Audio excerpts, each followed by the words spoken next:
नमस्कार दोस्तों, एजी स्टोरीज में आपका स्वागत है। आज हम आपको महाभारत से जुड़ी एक घटना बताते हैं जिसमें पांचों पांडवों ने अपने मृत पिता का मांस क्यों खाया था। ऐसे जानने के लिए हमें सबसे पहले पांडवों के जन्म के बारे में जानना पड़ेगा। तो चलिए वीडियो को शुरू करते हैं। पांडवों के 5 पुत्र युधिष्ठिर, भीम, अर्जुन, नकुल और सहदेव थे। इनमें से युधिष्ठिर, भीम और अर्जुन की माता कुंती तथा नकुल और सहदेव की माता माद्री थी। पांडव इन 5 पुत्रों के पिता तो थे, पर इनका जन्म पांडु के व्रीय तथा संभोग से नहीं हुआ था, क्योंकि पांडु को श्राप था कि जैसे ही वो संभोग करेगा उसकी मृत्यु हो जाएगी। इसीलिए पांडव के आग्रह पर यह पुत्र कुंती और माद्री ने भगवान का आह्वान करके प्राप्ति किए थे। जब पांडव की मृत्यु हुई तो उसके मृत शरीर का मांस 5 भाइयों ने मिल बांट कर खाया था। उन्होंने ऐसा इसलिए किया क्योंकि स्वयं पांडव की ऐसी इच्छा थी। चूँकि उसके पुत्र उसके व्रीय से पैदा नहीं हुए थे, इसीलिए पांडव का ज्ञान कौशल उसके बच्चों में नहीं आ पाया था।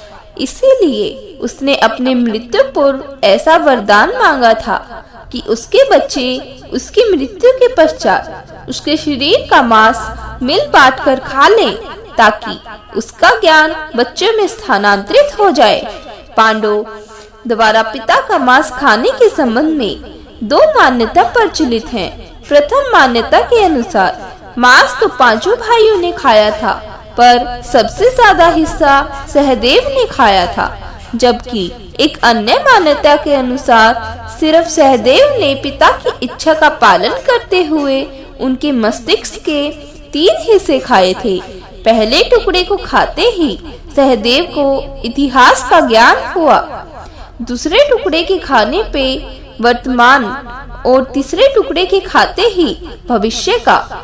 यही कारण था कि सहदेव 5 भाइयों में सबसे अधिक ज्ञानी था और उसे भविष्य में होने वाली घटनाओं को देखने की शक्ति मिल गई थी।